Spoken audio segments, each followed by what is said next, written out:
Good afternoon, everybody.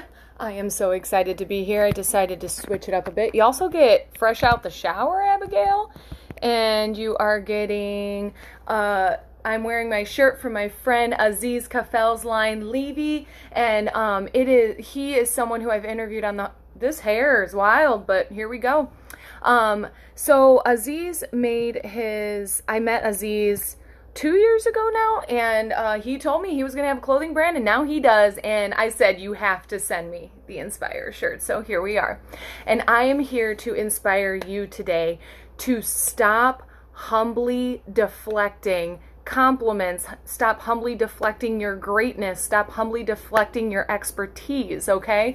We're going to talk a bit about this because it plagues us. Hello, Barbara and Deanna and Shannon. Hey, Shannon, thanks for all the love. I saw those hearts going up. Thank you so much. So we are here on day 3 of the 5-day velocity challenge, and this is a challenge to literally challenge you to generate some velocity in your life. So I am talking about the 5 different habits that hold you back. My name is Abigail Gazda. I'm a clarity coach. I help people generate clarity in their life so they can go straight for what they want. I really work with people in the realm of self-discovery and transformation and ascension.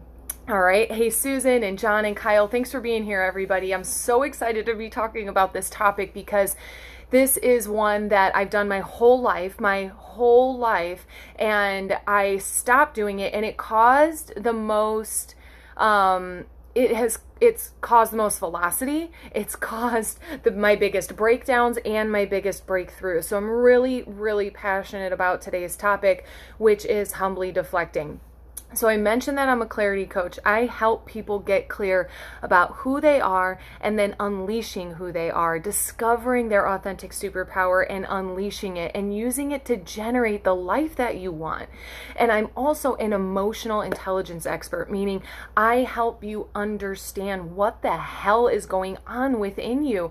You may say, okay, I know I'm the one who holds myself back, or I know I'm my biggest barrier, but do you? Do you really know how? Do you really know what? Do you really know what you're doing to cause that feeling and the impact of it, right? And so I do the step-by-step walking through with you on what that actually looks like and what it's causing in your life and what it's preventing in your life, because we're talking about holding yourself back so that you are not holding yourself back so that you can generate more velocity in your life.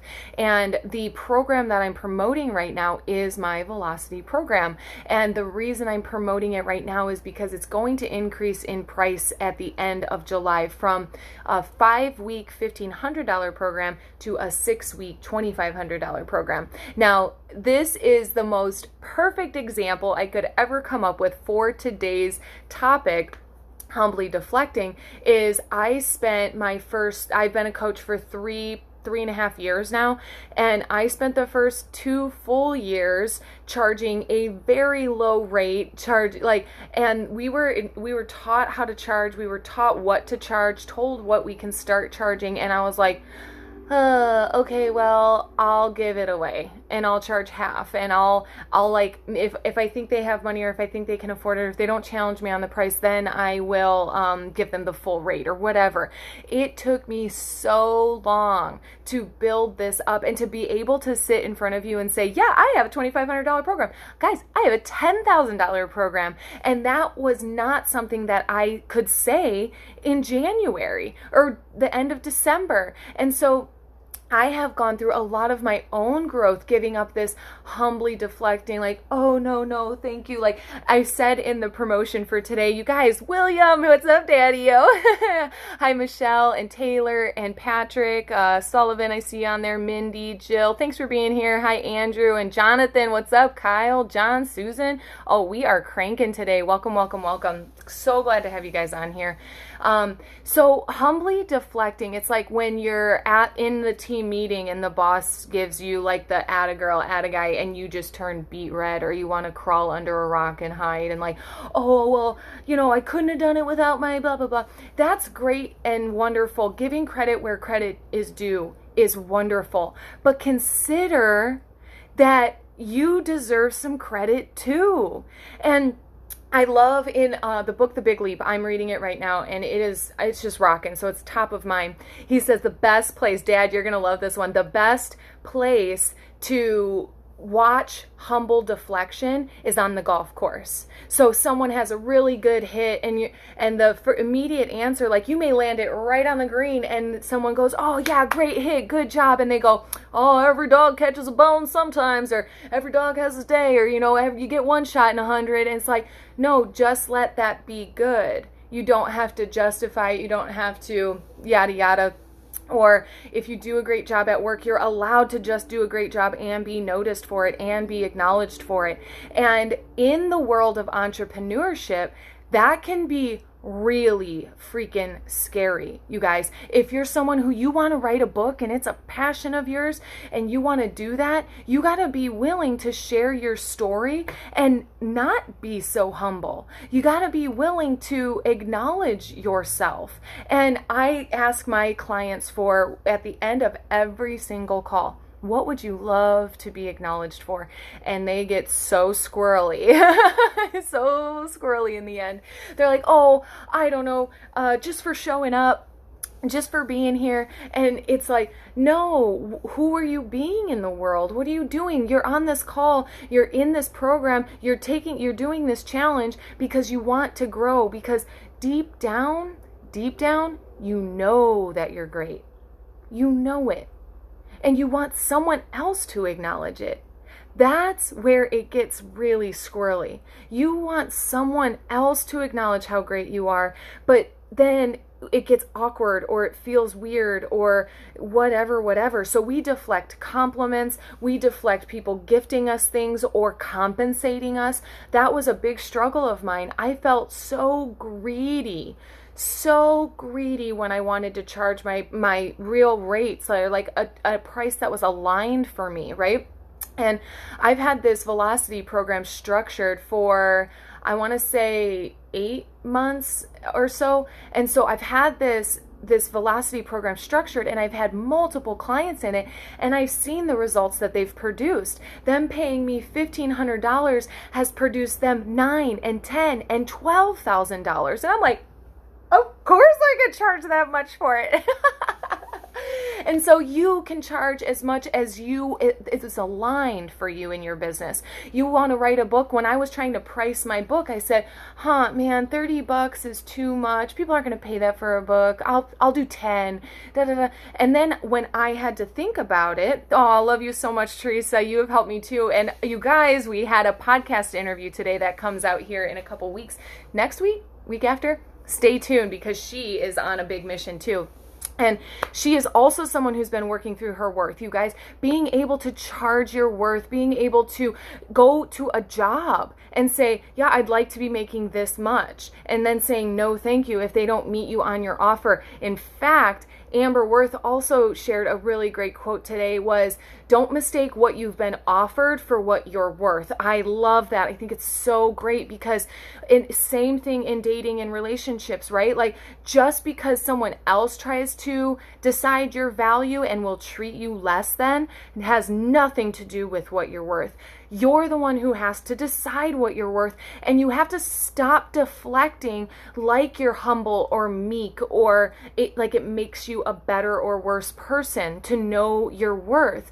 A lot of people confuse that for being selfish. No, when I started raising my rates, I had to go through, am I worth that? Will I provide that value? It was so scary, but a doctor isn't concerned about how much that operation costs, right? He's going to save your life. Do you want your life back? I am a doctor of sorts, like in my mind, and that's how I wrestle with and value myself, because you better bet that I want to give you the deal. You better bet that it's still awkward to ask for certain amounts of money. It is, and I'm going to raise the rates again, and I'm going to raise my expectation of myself, and my expertise is going to grow, and so is yours. But you have to stop pretending like oh, like you're really okay with accepting less than you know you're worth. That's where if you can feel the friction in there, yes, thank you, Teresa. And hey, Tom and Betta, you guys, thanks for being here. Joanna, it's nice to see you guys. Terry and Nathan, Tori, thanks. It's so nice to be talking to you guys about this because it just plagues our society. And, there's all sorts of reasons and all sorts of conditioning. One good example is like seniority, right? Automatically, we're supposed to respect our elders, or someone who's been in the biz longer is supposed to have more authority. And that is fine and all, but that doesn't mean that someone younger can't apply more intention and focus and become a better expert, right? Grant Cardone talks about this on many scales too. Is he's joined in the sales force and watched a lot of old veteran salespeople sitting around not being go-getters and then not really learning their own industry and developing their skill. And he was so hungry, he would just keep going for it and keep learning more and keep investing and keep learning from professionals.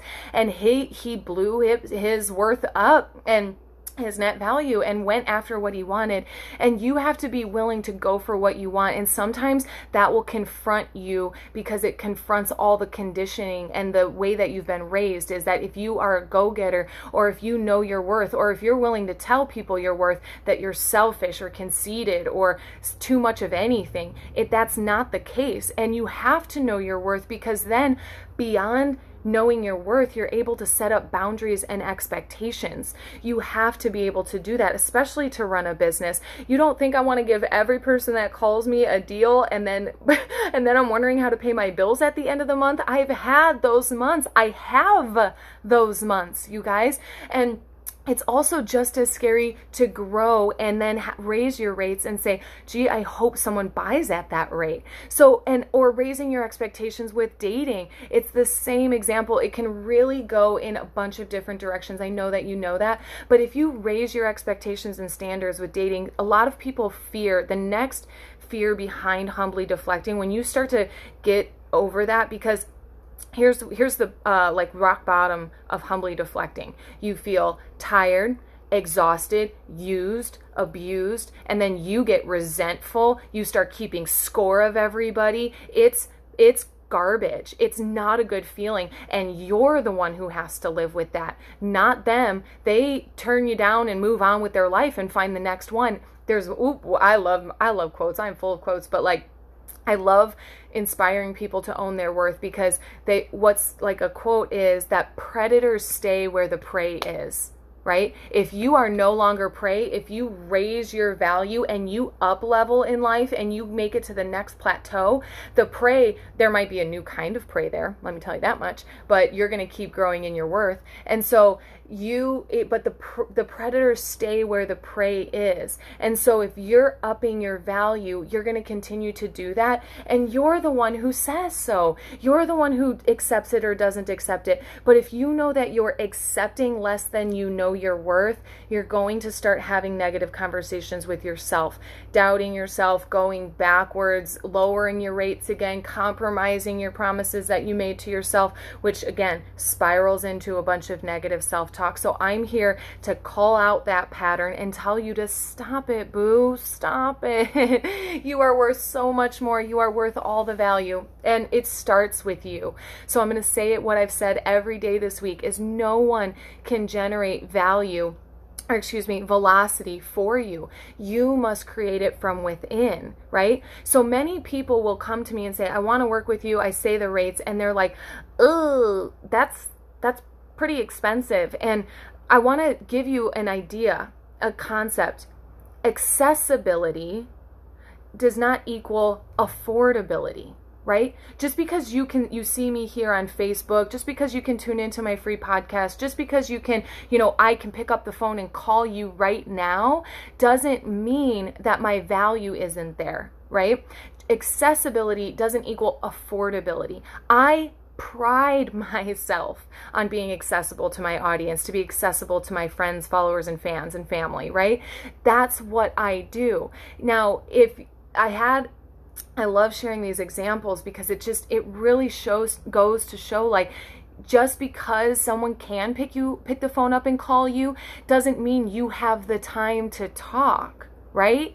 Doesn't mean that you can really listen for an hour at that moment. And so you're the one who has to decide, am I going to take this call right now? Am I going to promise my Saturday night or Friday night out when really I need some sleep? I need to catch up. I need to clean the house. I want to do some things. I need some self-care. We give our time away, which is our most valuable resource.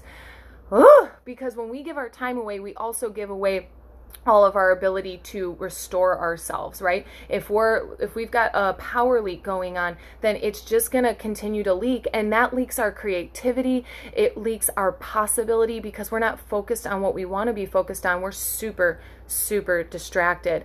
And so at one point, I was sharing with somebody who just joined a program. They missed their first call, and I said, hey, I got it. You missed the first call. Within 24 hours, usually you lose the call because that's a $200 or $300 time slot, right? And so if you know that about yourself, well, and the person goes, well, that really rubbed me the wrong way. Like, I don't know if I want to do this. And I had to remind him, accessibility does not equal affordability, because just because you can pick up the phone and talk doesn't mean it's not worth something, right? If you miss your appointment with a dentist or a lawyer or this or that, you're going to get a charge, and you're probably not going to get an appointment for another month, right? And so you got to value yourself. It has been so confronting, you guys. Sometimes I want to vomit. Last week I had somebody reach out, said, hey, can I pick your brain? I'm starting my coaching practice. Can I pick your brain about some things? And I had to say, first off, I had to take a deep old breath and say, like, this is what you've practiced for, Abigail. This is what you're growing for, Abigail. And I told him, I said, listen, you can do a 20-minute discovery session with me and I'll give you some free resources, or you can choose my $200 clarity call, because that's a pick your brain session, because I'm going to give you feedback and I'm going to reflect about your business and I'm going to give you true advice that's going to make you money. So you want to know that when you're investing in yourself, when you are investing in yourself, it is up to you to decide, what am I going to create out of this? Is it worth it? And a lot of people will doubt hiring me or hiring any professional or starting their business. Or maybe they're thinking about joining an MLM business. That's a really great example. And they try to decide, is the joining fee worth it? Is the starter package worth it? How much money you plan on making in it, boo? You want to go to the top of the company? Because if you work like you're going to go to the top of the company, you're going to make your starter fee and your starter kit back in month 1, period. If you're dead darn serious about it. And if you join the Velocity program, that means you have an idea, you have a goal, you have a vision, you have a passion, and you want to launch it. I don't put somebody in Velocity if they're not ready and willing to create Velocity. It's not a self-exploration program. That's my Time to Shine program. And so I'm able to talk about this with power and grace and poise because I've spent plenty of times crying in the fetal position saying, what am I doing raising my rates? No one's going to hire me anymore. I'm not worth it. I don't do this. And then I've done plenty of things for different people, for different clients that have generated them lots and lots of progress. And so you have to look for yourself. Are you willing to invest in yourself? Are you worth it? Are you worth it? And one other fact about that is when people don't join in, it's kind of about that MLM or starting a coaching program, because y'all, I have paid $15,000 for 2 different coaching programs that have grown me to tremendous heights. I'm not even afraid to say that because I know my worth. I know that's 2 programs. That's $30,000, right? Not to mention all of the other products, services, and programs that I've been in before to grow my level of expertise. So I know what I've invested in myself, and I can put my hand down on the table knowing that I'm worth it and what I provide. And so quit humbly deflecting when someone tells you you're great at something. Quit doubting what you're great at. You have a zone of genius, and it's probably you haven't even really discovered it yet because you haven't dug through the shit of your zone of excellence. You are great at a lot of things. You are great at a lot of things, but there is something in your life that truly lights you up. That's not exhausting. You could do it for every day of the rest of your life because it actually energizes you, right? And when you find that kind of work, of course you're going to be worth whatever you charge. And of course, when you go out on dates and you realize that you're so amazing and what you provide, and you're going to be a great wife and a great husband and a great mom or dad, like whenever you decide that you're worth it is when you raise your rates and whatever that looks like in your life.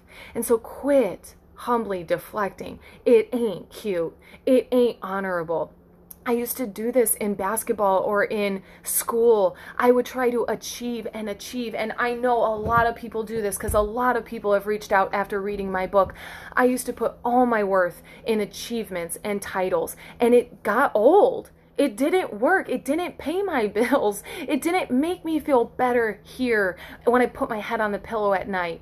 Because the applause, when the applause went away, so did my ego, or so did my confidence. When the certificate was hung up on the wall, I was like, great, there's my worth. Like, didn't feel good. And so you've got to decide for you, what do you want to be up to? Who do you want to be in this world? And you have to take heavy ownership over that. And there is no room for deflecting your confidence or deflecting someone's acknowledgement of you. You've got to take ownership over that, and you've got to raise your rates for yourself, raise your expectations and standards. And I'm going to be talking about that in a solo cast on the Hearts Unleashed podcast on Friday, and I'm so excited. So you guys, raise your rates, raise your expectations, raise your standards of yourself, raise your conditions of satisfaction in life, because when you do, you'll feel rich. You'll feel abundant. You'll know that you're worth it, and no check, no piece, like anything outside of you, nothing is going to equal that worth. And so quit humbly deflecting. When you do and you start practicing, it's going to get weird. It's going to feel awkward. It's going to be like standing there buck naked and just like letting it like stare at like people staring at you on stage, because we're not used to letting people acknowledge us. But when you do, it gets easier. And then you can start acknowledging yourself. And you can start, again, raising your expectations and what you tolerate in life. And the predators will stay where the prey are at, but they won't come after those who you can't, when you can't bust someone's walls down, when you can't break someone's spirit, they're like, well, I better go mess with someone else now. Okay? And so today, because this is a 5-day challenge, I challenge you to acknowledge yourself. Okay? I would invite you to make a post, tag me, because I am still keeping score. I saw Patrick and Gina still did yesterday's challenge, so we've got 3 days worth of points. And if you do all 5 days of the challenge, I am taking $500 off of your Velocity program. With that being said, if you want to use your $500 off on the 5-week program at $1,500, you're more than welcome. If you want to use your $500 off on the 6-week $2,500 program for August, we can talk about that too. So you're welcome to use it for either. But if you do all 5 days, and you can hustle up, if you've missed the last 2 days and you want to catch up, by all means, do it. If you are ready to generate velocity in your life, do it. But today's challenge is to make a post acknowledging your badassery, how amazing you are, what a kind, generous, loving person you are, the way that you help your friends and family, the way that you're great at your job, what an amazing writer you are, what an amazing significant other you are, like what a beautiful human you are, whatever you want. I'm here to inspire you to... You guys, I love this. So don't forget to tag me in your posts, and also hashtag Velocity 5-Day Challenge so that I can do the scorekeeping and all the point giving and everything, because I would love to give you $500 off on your program. If you are ready to generate velocity in your life, I am so excited to support you in doing that. And if you want to know what the 5 weeks of the Velocity program are like right now, head over to the Hearts Unleashed podcast and listen to this Monday's 15-minute fill-up, because I talk about all 5 weeks of the program and how you are holding yourself back. You don't have to. And today's challenge is to quit Humbly Deflecting Acknowledgement, okay? I love you. I see you on here, Siobhan, Anna, Kathy, thanks for sitting around, Tom, Daniela, Lindy, Juliana, Thomas, Wendy, Monica, thank you guys, Jacob, Dana, Gloria. You guys, oh, hey, Paul. It's so nice to see you guys on here and joining in, so stay tuned. We will be back tomorrow at 1 p.m. Pacific. I always want to say Central. 1 p.m. Pacific to talk about, I forget what tomorrow's is, but I'll be back tomorrow to announce it. You guys, if you have any questions, feel free. Accessibility does not equal affordability. Remember that, but I am always accessible to you, so stay tuned. And if you have any questions about the Velocity program, you want to hear a little bit more about it, you can go over to abigailgazza.com to find out more. I love ya. See you tomorrow.